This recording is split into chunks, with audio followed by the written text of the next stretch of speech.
The following is a presentation of the Belly Up Sports Media Network. This is Haymaker Combat Sports. Here, coming straight from the source. Only with the real, they ain't here to dress it up. Sweet science, MMA, you can get it all from us. Trust, 5 stars cause it's live. And through the fight game, we can guide ya. Slick talking, putting them in caution. Passing all the guards cause the audio is awesome. What you waiting for? Spread the word, tell a friend.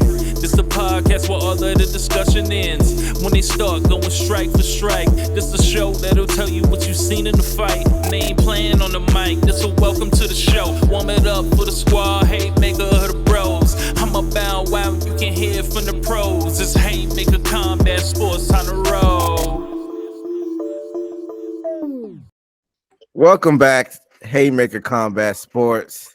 I'm your host, EJ Reed, joined by my fellow hosts, Steve Johnson, Chris Sanders, and we are powered by the Belly Up Sports Media Network.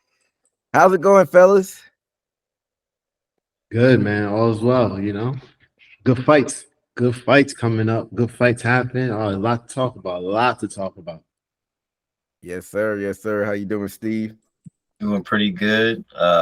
Got my notes and ready to talk about these fights myself, man.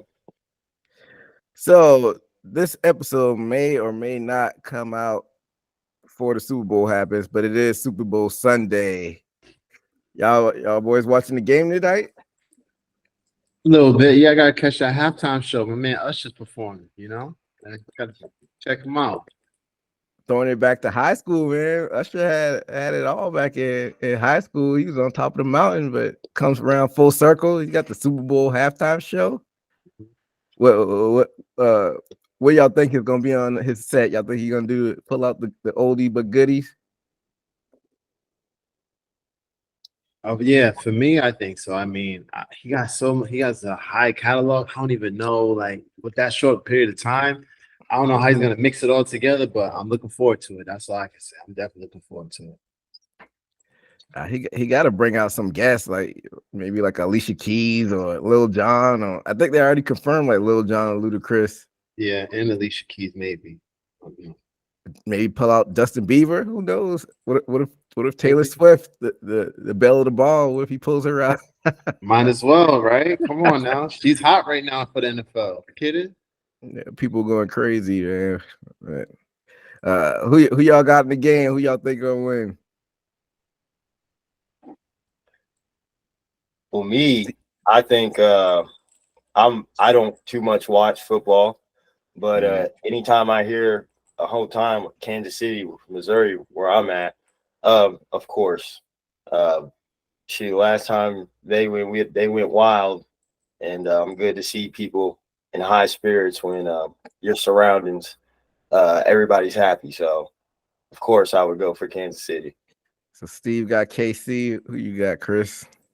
I mean, the Kansas City, the champs, you know. Until you knock the champs off, you can't bet against them, you know. So all right. So Chris got Kansas City. Me and Chris are Cowboys fans, and I'm not a fan of the Niners, being a Cowboys fan. But, man, I think this might be the year to break through. This will be like the third time in 11 years going. I think, you know, the law averages say they might break through. So I think the Niners might squeak it out by a field goal. So you know what? Against the grain. You know what? My heart won't let me do it. My heart won't let me do it. I want to say the 49ers, but you know what? The Kansas City gave me, because of the champs, and I have to go with them, especially with my Dallas ties. I can't get through it. My heart won't let me do it. So Chris and Steve got the Chiefs, and I'm taking the 49ers, but hopefully it's a good game. That's all you ask for. You don't want to see a blowout. You want to see a good game, especially if your team is not in the mix. If you got no skin in the game, you want to see a good game play out. But let's move into news stories inside or outside of the ring. And this ties in with the Super Bowl today. It's been a report that Floyd Mayweather spending $1.1 million on a suite.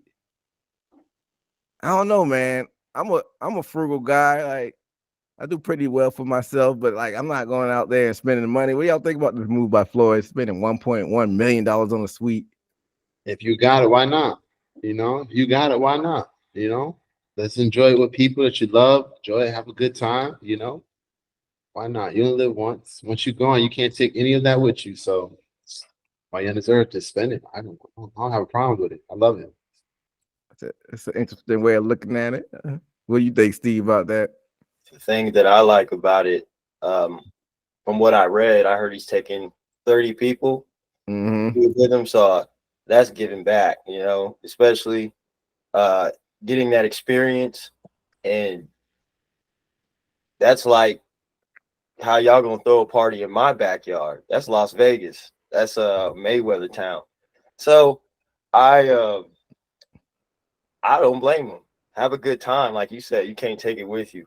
All that money and plus he's giving back. Hats off to him. So looking at it, you know, from a outside perspective and like looking in the grand scheme of things, do y'all think this is like a good look as far as like when you like another boxer, you see Floyd spending 1.1, kind of like a keeping up with the Jones things? Like, you think like this is a good look for as far as like influencing the younger boxers around it? Like, you see Floyd spending 1.1 and you're like, man, I gotta keep up with him. Like, I gotta floss. And like that's been like a story in sports in general about like maybe spending more than what you actually have. What are y'all thoughts on that? No, I don't look at it like that. This is the ability of what he did in life as a boxer, and he was able to, you know, get that high income. Is motivation for boxers to box, you know, because you see the lifestyle. You're like, man, this guy's living like Ric Flair over here. You know what I'm saying? So you want to be like him, you know. So at that point, you know, it's just motivation. How I see, I think boxers, they see Floyd, they want the big house, they want the cars, you know, they want the lifestyle. You know, they forget Floyd puts a hard work in. He's always in the gym now. Let's not forget, he's always in the gym. He's always working out, you know. But, you know, the Dubai trips, this trip, that trip, we always see him living the luxury lifestyle comes with, you know, the hard work he puts in. So if you're watching the whole picture instead of just taking that one instant and you watch everything that Floyd's doing from the hard work in the gym and you see his fruits of labor, then, you know, yeah, you have to, like, that's your mentor. Like, you have to look at it. It's a big, you know, that's how you gotta look at it. Steve? Yeah. I'm pretty sure he has businesses circulating, and I'm pretty sure even if it can cover it, maybe he has a habit. You spend something, and even though you got it, you're like, let me make that money back. And you know, he can do that. He's spending 1.1 million. I mean, that's probably nothing in his bank.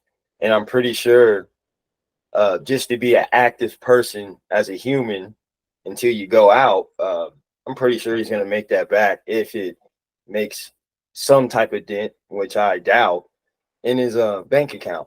I think he'll do fine, and I think it shows inspiration to get to where Floyd's at, because I mean, we saw him in the ring and hear about him outside the ring that he's a very productive person. It's not like we're talking about somebody who don't see his background. We see the fruits of his labor. Okay.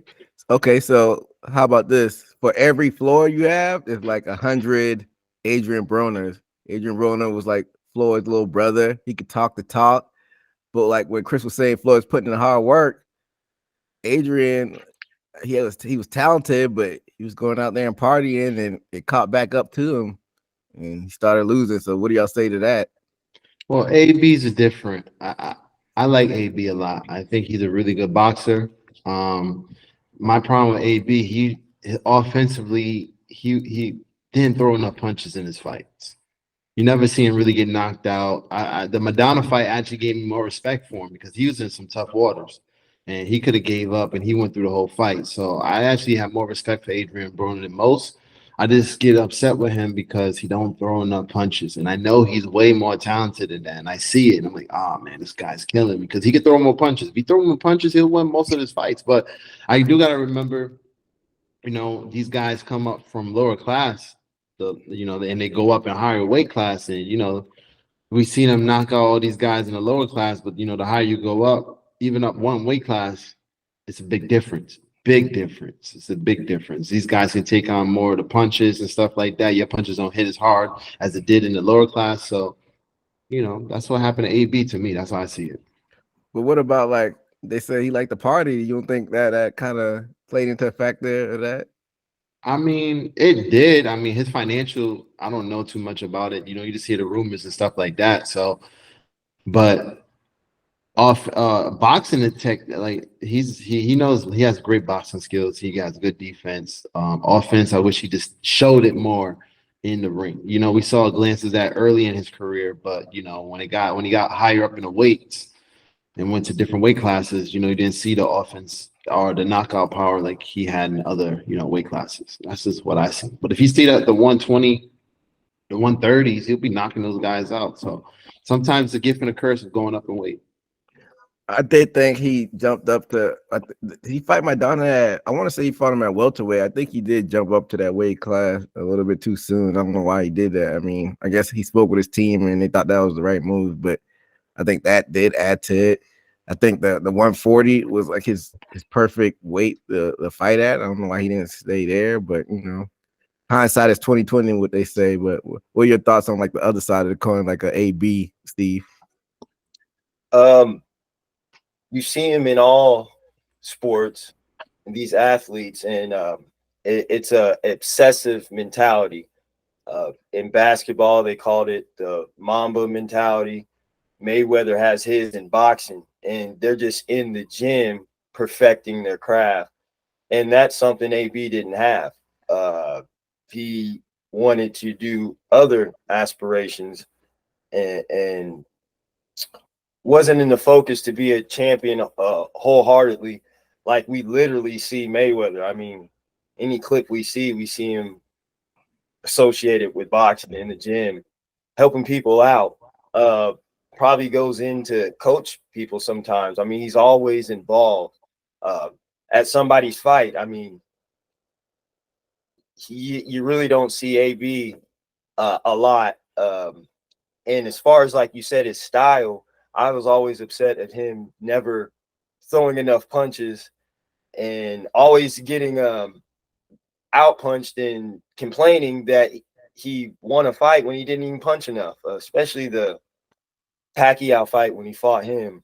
I just think he's not one of those athletes that are wholeheartedly obsessed to perfect their craft.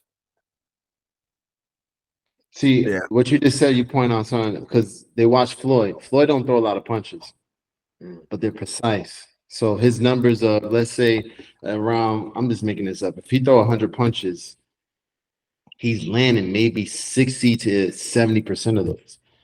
Where, like, AB, if he throws like less than 100 punches, he'd land like 16% of those, So it looks different when you're throwing less punches and your opponent's throwing like 200, 300 punches, more value, but their percentage of hitting you is very low because Floyd got great defense. And when he touches you, you might throw 10 punches at him, he might throw 2 at you, but those 2 are going to touch you. And that's the difference from Floyd. So people kind of try to carry on and catch that, try to be like Floyd like that, but it doesn't. When we watch him fight, it don't look like that. But I can see what AB's like. Man, he barely hit me with any hard punches when I touch him and stuff like that. He's trying to catch that. Floyd, to me, Floyd's the only one that can get away with that. Floyd's the only one that don't have to throw a lot of punches or don't have to be close in the punch range to be winning a fight. Everybody else got to be kind of close in the punch range. And that's another. Go ahead, Steve. And that's another thing. I think one of his mistakes. Being around Floyd and not having the discipline and trying to half do it, because if you got to do Floyd style, you have to be totally. And I think I even heard Floyd even say it. His mistake was trying to emulate Floyd, and Floyd even said, "You just can't stay there in the Philly style. You have to move." And you can't just stay there and try to move and you're getting popped like he tried to do in that Maidana fight. You saw how urgent Mayweather, especially that first fight, how he had to get out, get off the ropes, or if he was in the corner, and you saw him get out, duck, and move and cut angles to move out. AB just stood there and just got lit up a lot of his fights. Yeah, Steve kind of took the words out of my mouth. I was going to ask Chris about like the Philly shell that Floyd does. Yeah, I haven't really seen anybody perfect it like that. It's probably maybe like a lesser fighter that I'm not thinking about right now. But like, what do you think about that old like this Floyd style in general with the Philly shell and like people that try to like emulate it but never can really duplicate it like that? It's great when you're tired. It's great when you're tired. When you're tired. When I used to use it as an amateur, is when I'm in the end of the second, because you only got 3 rounds. End of the second, maybe third round, I'm in the Philly stance, taking on punches, moving quick, because you get to relax for a moment. You can shoot off it real quick. So there's a lot of when you're tired, you don't want to keep your hands up all the time. Because put your hands down, you get knocked out. So you want to be in that stance. You can relax for a moment and move. But like you said, the key thing is moving. A lot of time when you're tired, you don't want to move. You just get the back rope and you're just sitting here and you're just trying to take punches in here and there. You're not moving. You got to keep moving around the ring. And that's what Floyd's condition is.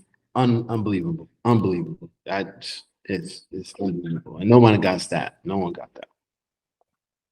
Well, bring this whole topic full circle. I mean, that's why Floyd's one of the greatest of all time, man. Like you said, he put the work in, so he deserves that $1.1 million suite.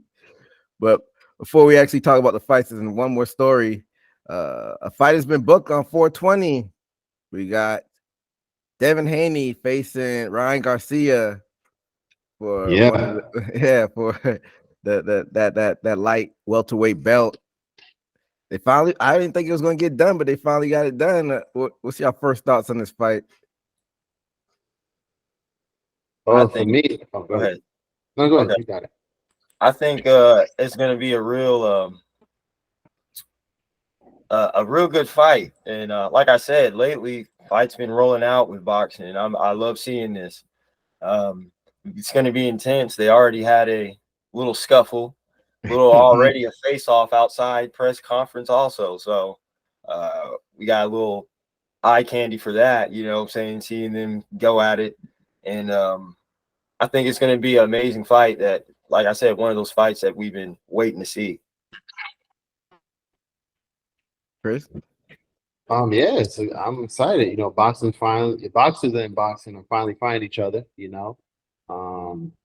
and we're getting the fights that we want. Still want Tank and these guys to rumble with them, the big 3 that they have. But, I'll take this fight any day, I think Garcia's going to fight all of them. I think he's in a position where, he got nothing to lose. So let me just fight everybody I can. I think he's in a point where, he has a lot to showcase, and I think he'll show up. He'll show up.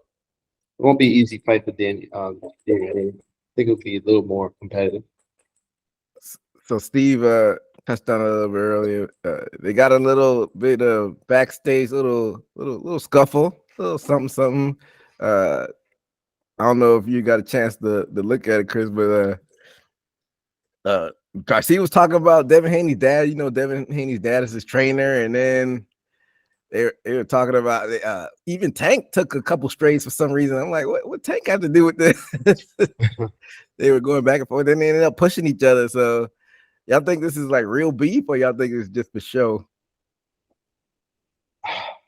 I mean, I don't know anymore. A lot of it could be for show. I mean, you don't. How can you hate somebody you never really met, or if you fought them in the amateurs, it's always in love. It's entertainment at the same time. So they have to sell a fight, and I'm with it too. I love all the smoke. It is making more interesting. So I love all that. You're right. I'll take it as neutral unless we hear literally business background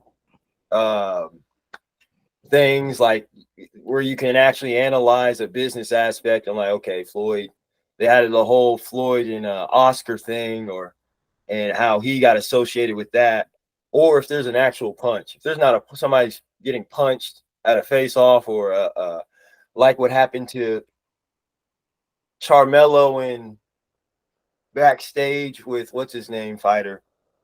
Was it Smith? Wasn't it Smith? Was it Charlo and Smith?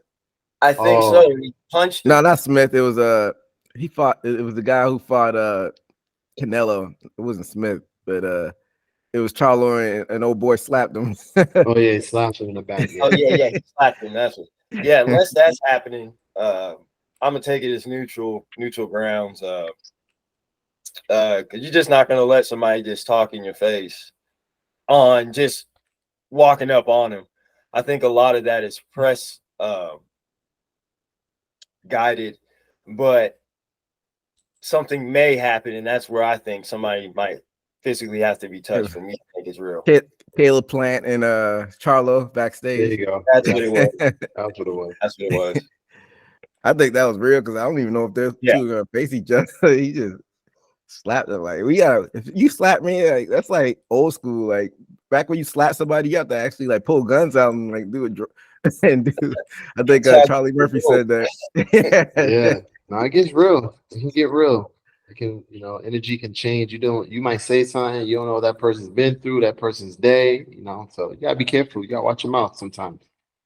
Yeah, and that fight is gonna sneak up faster than we think because it's almost halfway through February, man. I feel like this year's flying by already. 420, that's 2 months from now, basically. So, we'll definitely have to predict that when it gets closer on the show. But let's talk about some fights. So this is our first boxer show of the year, but since we did our last boxer show, some fights that happened in between, even late last year, and it's a fight that kind of went over the radar for me, but Chris brought it up again. Chris Colbert versus Jose Venezuela.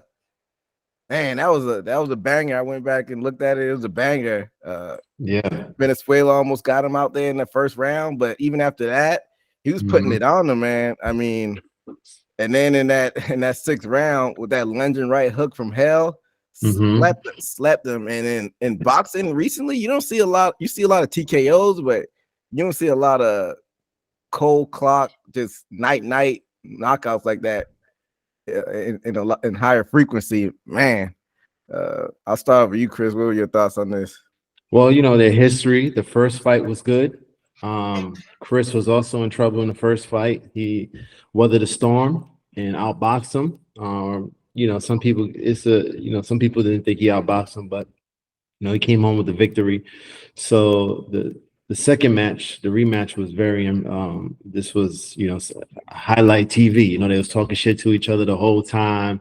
It was good entertainment. And the power from Venezuela. What's the other kid's name? I forgot his name. It's Jose Venezuela. The power that kid got, man. He can hit hard. So I was looking forward to it. Chris, I've been in the gym with him, see him train. He's a good boxer, very very technical, very quick. So I know he had the speed, but the power was like, oh yeah, get out of harm's way. He did the fatal. He knows his mistake. He learned from it. He put his hands down when he moved back. Got hit with that chin, and he got caught really good. But man, that Venezuelan kid, man, he got some power. I was watching him the whole fight. I was like, damn, this kid's gonna be got some power in him that you just can't teach. Steve, I'm gonna have to watch that fight because I missed that fight. As far as going back and watching it, but it seems very interesting. That's the only fight I didn't watch. Yeah, the first one is interesting too. The first one, Chris was in trouble, got dropped in that one as well. Came back, won that one, and then they ran it back. And this one, it's kind of was ending up the same way. Chris could have got out of it, but then he got caught with that hook, and that was it for him. Like he stepped into the hook too. Like hands down. And it was night. Like I'm like, man, I hope this dude's okay. And you said you actually trained with Chris Colbert? I've been in the gym with them. That gym is very talented. Cops and Kids in Brooklyn. So it's one of my favorite gyms I went to. Went to a few of them out there. But I seen him train. I seen him develop from amateur to pro, and I always watch up. So I always gotta give love to my former gym members and stuff like that. So I was rooting for him. Definitely was rooting for him. Glad he pulled up the first one. Second one, he learned from his mistake, put his hands down, talked about it. Hopefully they can run it back for 3 because they're 1-1. But both of their futures are high in this game. They're still young. They got a lot of fight in them. So I want to see more from both of them actually. So I what was this just like? Go ahead, Steve. I just watched it. That was a nice looping right hook. He Mhm. caught him, swept him over the rope. So yeah, man, that was a nice KO. Yeah, good one. So Go ahead. like, what was it? What was his like kind of demeanor in the gym when you trained with him? Was he like a loud, boisterous kid, or was he like quiet and just did his work? I know he is who he is. You know how you see him right now. That's how I see him in the gym. You know, he's not nothing different. He's not. I don't see nothing for show. Um, he's very confident in his ability to box. He's been doing it for a while. He's very talented. He's won a lot of different tournaments, champions. Oh, every time I see him, like every time I hear about him fighting, I didn't really get to see him fight, but every time I hear about him fighting, he was winning. Barely came home with any loss. I don't remember any time he lost when I was at that gym. So I know everybody come over to spar with him. Put some good work in it. He's always quick, very slippery fighter. Had always a lot of respect for him. I respect a lot of those. That gym right there I went to is very talented. A lot of those kids are pros right now, and they're doing their thing. So watching him, big fan. But again, that's another thing. Him going up in weight worries me. Because them guys up there hit hard. I'm not saying that he can't compete with them because he does have the speed, he does have the skills, the technique, the defense to get away. But the power difference, it's just it's a big difference. So it worries me when these guys go up so quick and they'll put on the power themselves, and they're using their speed and their technical when you got guys that just want to knock you out. So that's why I see his issues are going to be up in that next weight class. Well, he's got father time on his side. He's nothing but like 27 years old, so Yeah, he's good. he's still got a bright future ahead of him. But let's get into this next quick hit. This fight took place back on December 26th. Pound for pound, top guy, Ioyo Inoue defeated Marlon Tapales 10th round. And Inoue is a guy, he's like I said, he's a pound for pound. He's like top 2 on everybody's pound for pound list, but not a lot of mainstream hype. But like your favorite fighter is always talking about him. You got Floyd talking about him, Tank Davis talking about him. And he put on a masterclass with this one. Like early on, he established that jab to set up those combos, is what I really liked about the fight. And then after that, he went to the body a lot too, and he was mixing it up. And he just overwhelmed Tapales, and Tapales came up with some hard shots, but he wasn't stringing them together like that. Like he'd get one hard shot, but he couldn't like get his rhythm in it. And then in the 10th round, he dropped him with that right, and Tapales couldn't get up. And I just, like I said, I thought it was a master class by Inoue. And I'll start over you, Chris. What are your thoughts on this one? I mean, he outpunched him 400 to like 300. He was 36% of his punches landing. Most of those power shots were like 43%. And compared to the other guy, he only landed 52 shots out through the whole fight, so you're not really going to keep up with that. You're getting that much value difference. He's on his foot a lot. What worried me, though, I do hear a lot of fighters love him. This is my first fight actually watching him. I've been hearing Floyd and all the other guys talk about him. What worried me about his offense, he's offensive talented, but man, does he keep his hands down. He keep his hands down every time he comes in. It's gonna worry me when he fights someone that's paying attention to that they see him coming in offensively. He all comes in very offensively. Like he got his hands down, he's gonna swing, but his hands are too low for me. And he's gonna get caught one time. And I hope he changes that. When I was watching him, every time he came in, explosive, very explosive, hits hard, but man, he keeps his hands down. That's my only knock on him. You got to turn that up. You got to put that up, especially when he comes over here to fight the guys over here. So I think he's in Japan, right? That's where he's in Japan. Yeah. When he comes over here, or even in Europe or wherever he's going to be fighting at, man, you got to keep his hands up.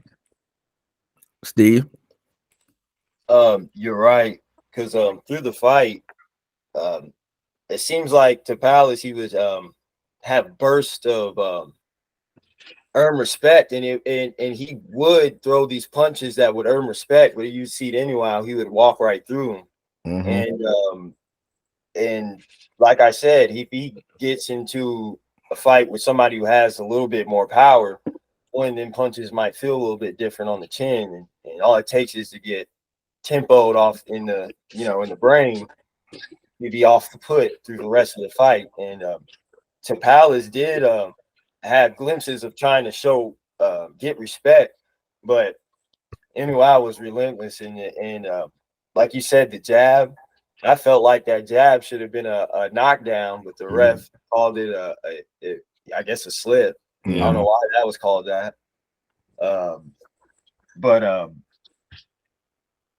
Yeah, what do you say? You get a knockdown in the fourth round. Yeah, and, I think so. Yeah. Like I said, yeah, I don't think I saw any weaknesses except that. Like I saw crispy combinations from Tapales through the fight, trying to get his respect. And like you said, what he gets into, and it might not even be a better fighter. It's just that fighter that might have that little bit of power to just offset the jaw.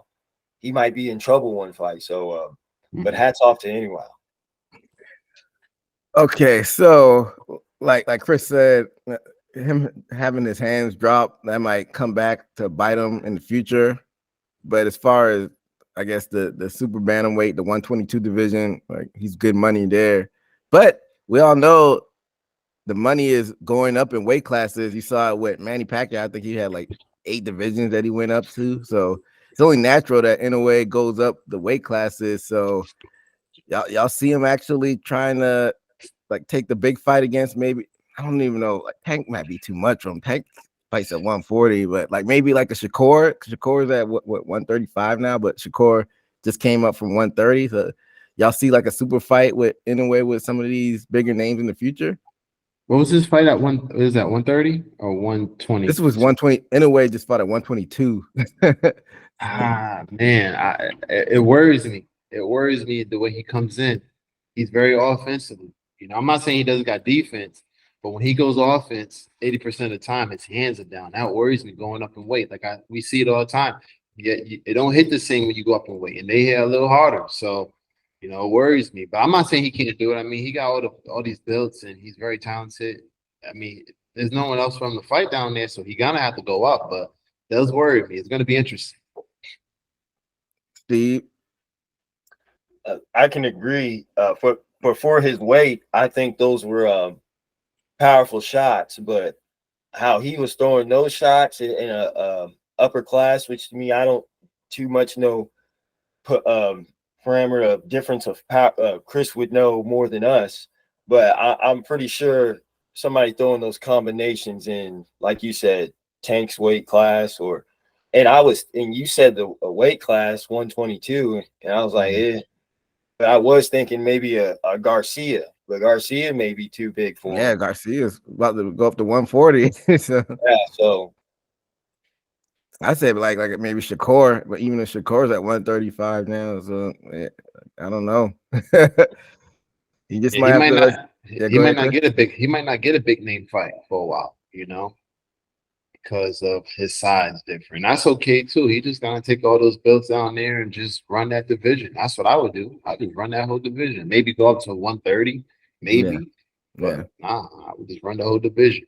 I was gonna just bring that up. He's no spring chicken. He's 30, which is not old, but like if you're that little at 30s, how much more could you go up as far as weight?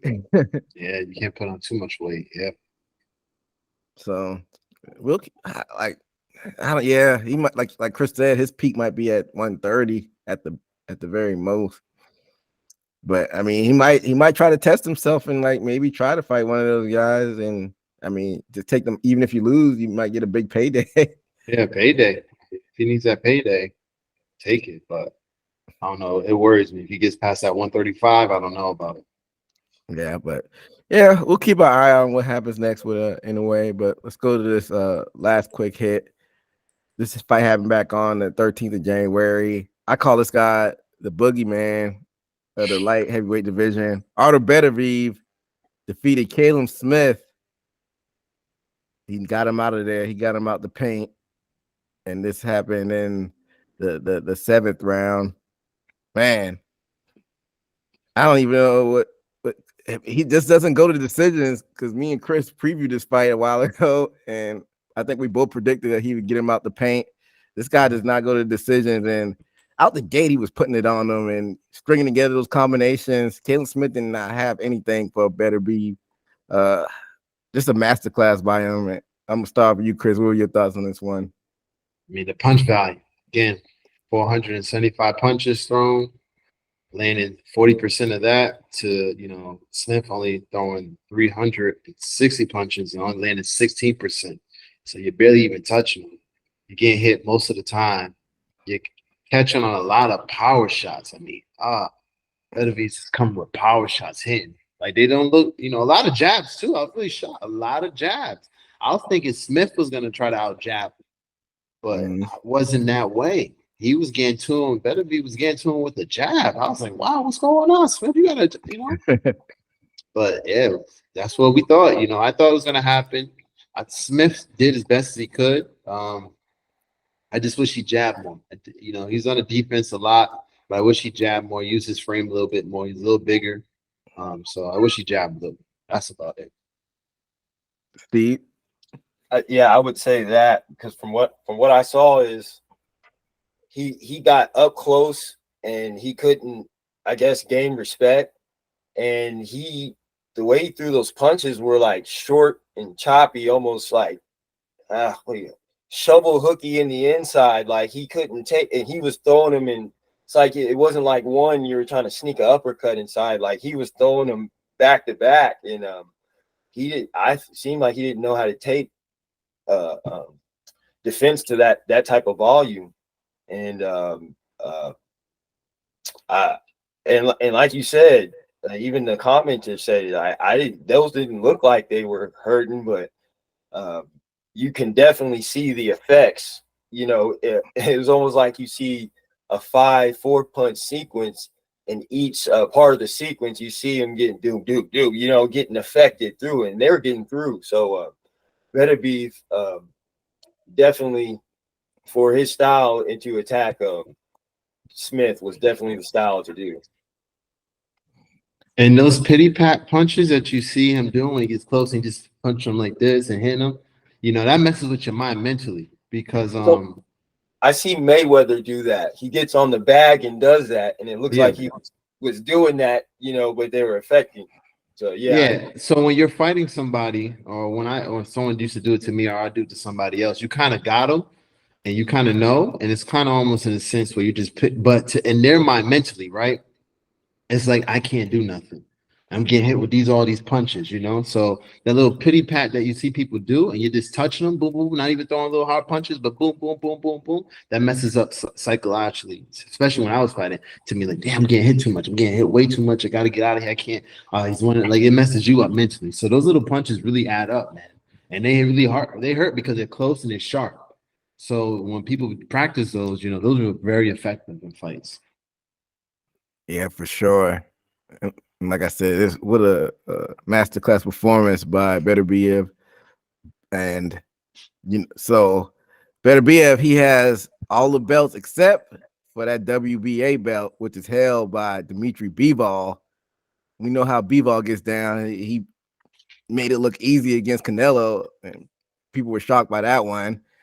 June 1st, they announced it. Dimitri Bivol versus Beterbiev for all the marbles. Undisputed light heavyweight championship. Once it gets closer, we'll talk about it. But Chris, what are your first thoughts on this one? Let's make it happen. Let's just make it happen. I love it. I love it. There's not a wait. We don't have to wait for the next fight. It's like we're making it happen now. So I love it. Yeah, like I said, when it gets closer, we'll predict it. But Bivol, he's a volume puncher. But Beterbiev, he has that power. So I don't know if I could pick against Beterbiev, but maybe I'll change my mind when it gets closer than we actually predicted. But that's going to be a good one. June 1st, they announced it. So we'll be on the lookout for that one. But let's get into this fight that happened 2 days ago. Teofimo Lopez, he's one of my favorite fighters as far as like the young talented fighters. He shocked the world when he beat Lomachenko, made it look pretty easy. He had a slip up against Kambosos, but then he bounced back and went up a weight class and beat Josh Taylor. A lot of people didn't think he was going to beat Josh Taylor. He took those belts from Josh Taylor. I think he took like 3 of them.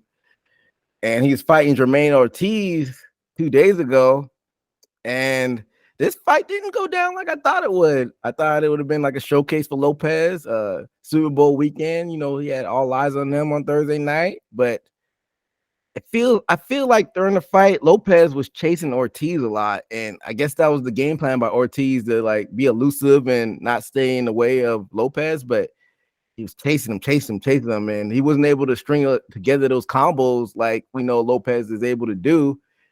And some people thought Ortiz got it, but Lopez was able to get the unanimous decision. I thought Lopez won it just because he was the aggressor, and I feel like he was getting the harder shots off. I'm starting for you, Chris. What were your thoughts on this fight? Lopez was able to retain his belt. A lot closer.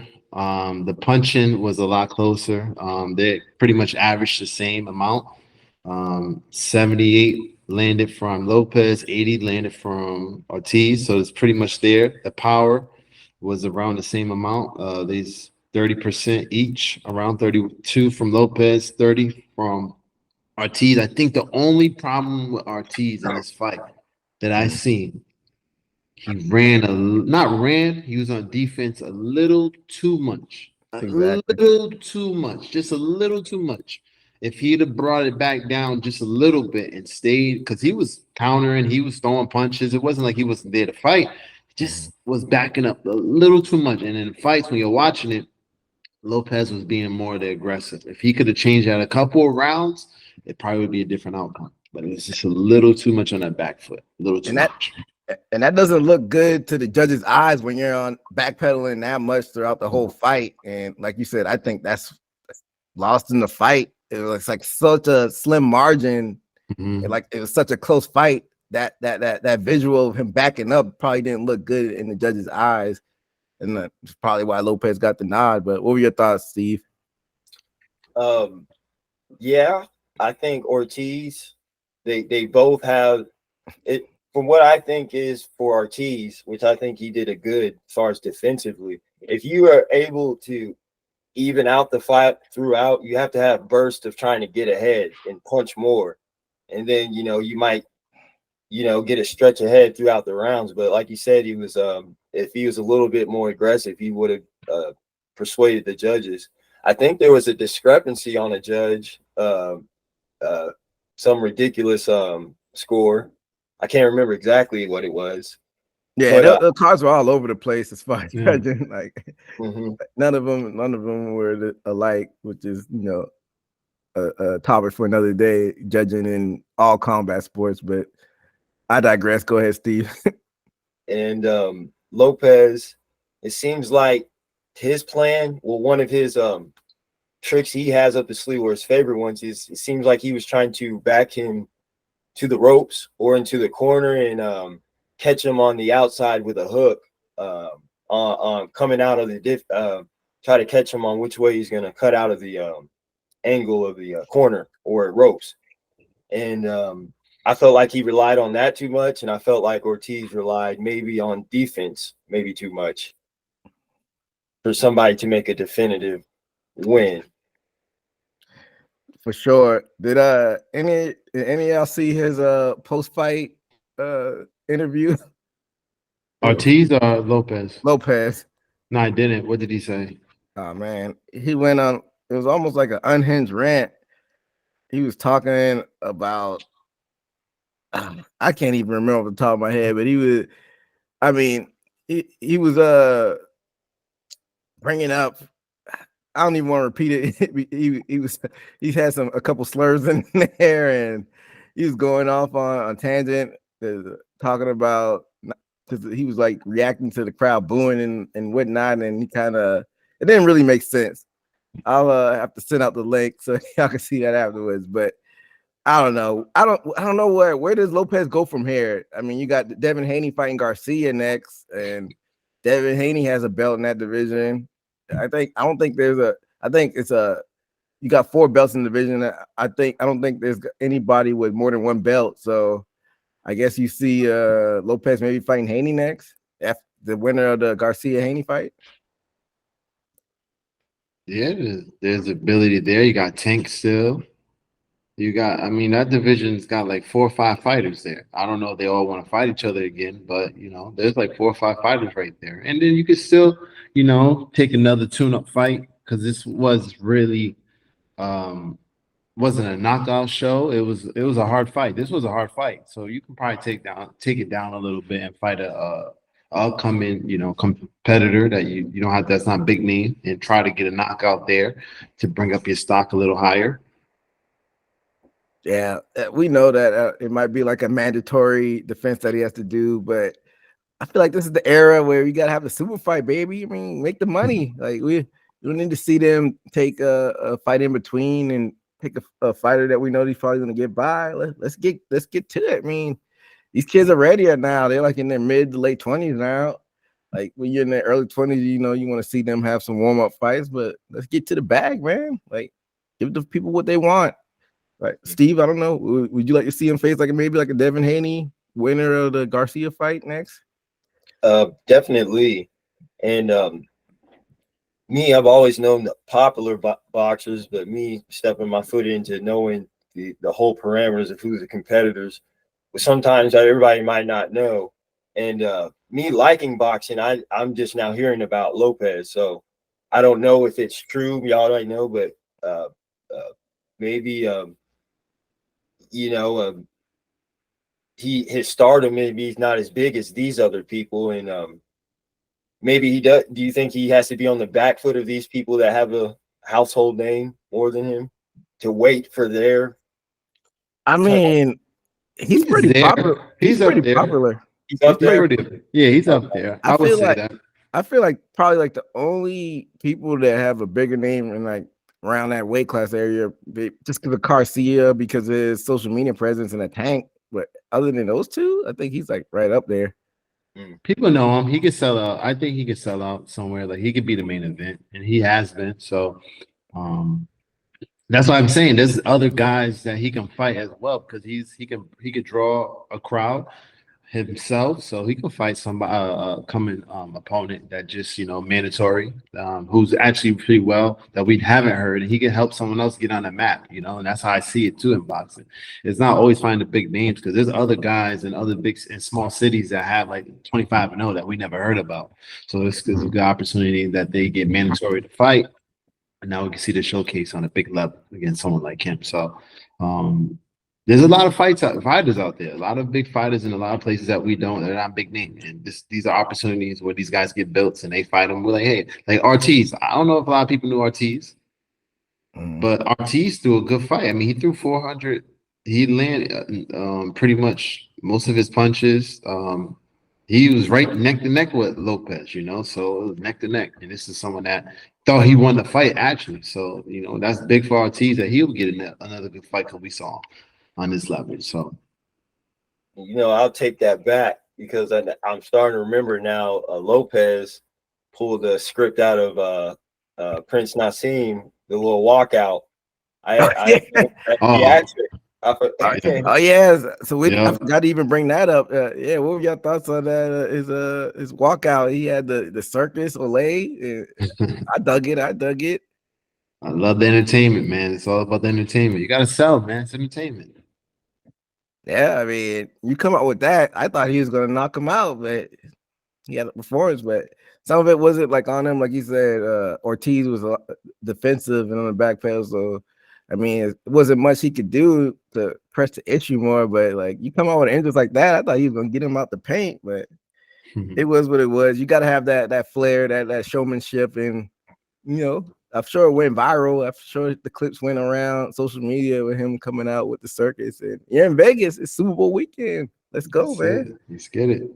So yeah, like I said, Lopez will be all right, and we'll see what they have for him with his next fight in the future. But let's talk about this fight that's going to happen next month. Let's preview that. It's a big one with the heavyweights out there in Saudi Arabia. You got Anthony Joshua versus Francis Ngannou on March 8th. And coming into this fight, Ngannou fought Tyson Fury. A lot of people thought that he didn't have no chance in it, but he's winning rounds, and a lot of people thought he won the fight. I didn't think he won the fight, but he had a good showcase on that. I think did he get a knockdown on Fury? I think he caught him good. I think he might even knock him down. I have to go back and watch the fight, but especially Anthony Joshua, a guy who a lot of people, I mean, he was the unified heavyweight champion, so I think he lived up to his expectations. But a lot of people say that he hasn't lived up to his full expectations because he, I guess, fumbled the bag, so to speak, with the Fury fight when he lost those fights against Andy Ruiz. Well, he lost one, and then he got it back. But then he lost those 2 fights after that as well. So it's a very intriguing fight going into it. Because he lost those fights to Usyk, who Fury's about to fight. So it's about to be like a round robin in the heavyweight division. So it's an intriguing fight. You got the Ngannou wild card that's been thrown in there, a guy who isn't even from the sport with the MMA. Anything can happen, man. So, Chris, so what are the keys to this fight for both fighters? Well, Anthony's a little bigger. I think he's a little taller, maybe have longer reach. So you just got to keep his bay, be a boxer. This time, I think Anthony actually has to stick and move. He has to be the Ortiz in this fight. He has to stick and move, stay away from harm's way, and just keep him at bay. Just keep him at bay. Now, not get hit because what's his name? What's his last name again? Francis Ngannou? Yeah, Francis. Woof. He can hit. He get hit. We saw him do it to Fury. So Francis got to get closer. Francis got to make this a short fight. When I mean short, not this like this. So you got to bring it close to Anthony. Not let Anthony get on the boxing and run. Try to outbox him like he did Ortiz. Luis, when he did the second round, he was just outboxing, punching him, getting away, just jabbing all night. Now Francis got to get close to him. Got to touch him. Got to get close to him. And I think that would be his victory to get this one. Steve, what are your thoughts on this fight? I definitely agree. Francis Ngannou, he has to get in close because from what I've seen in his fights, in MMA and in boxing, but in MMA, he's never took a full-fledged elbow.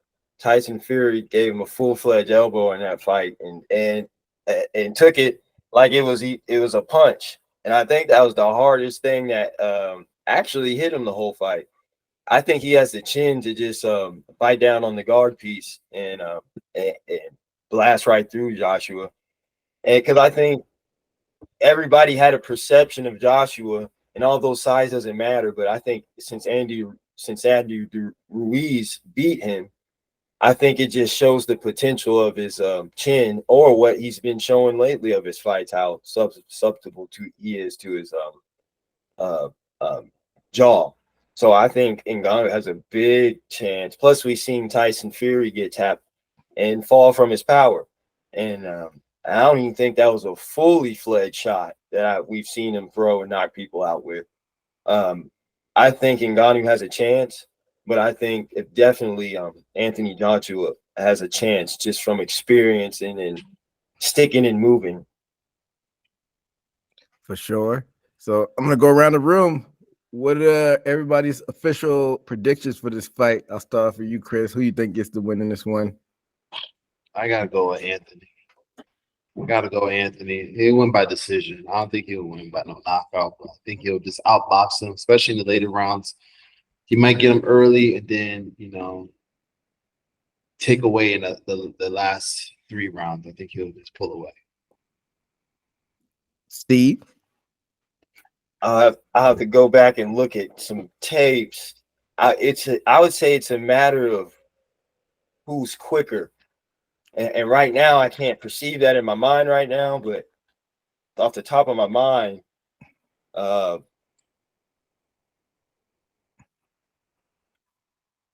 like last time, I was wrong last time, but I was almost right. I'll go with Ngannou just for the factor.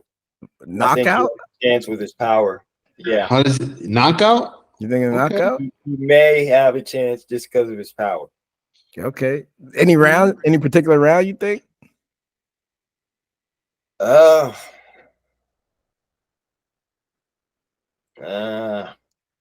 I wouldn't. That's too hard to even say too.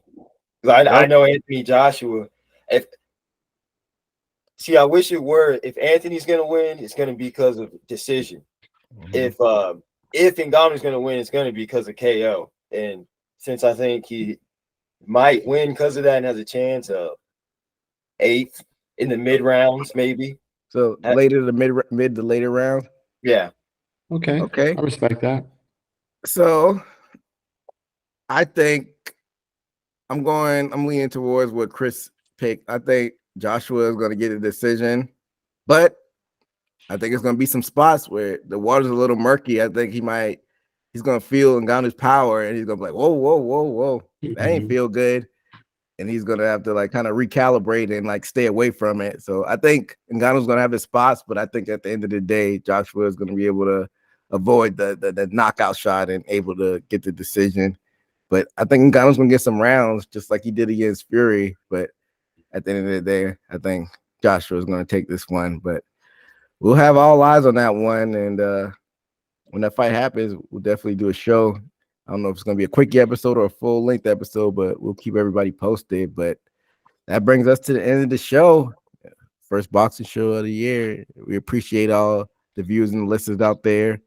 Make sure to catch the clips on Belly Up Sports YouTube page and also the full-length episode on the Haymaker Combat Sports YouTube page and all of the podcast platforms, the Spotify's, the Apples, the iHeartRadios, and make sure to like and subscribe to those. But that'll do it for us here at Haymaker Combat Sports. Until next time, be safe out there. Later. This is Haymaker Combat Sports. Here, coming straight from the source. Only with the real, they ain't here to dress it up. Sweet Science MMA, you can get it all from us. Trust, 5 stars, cause it's live.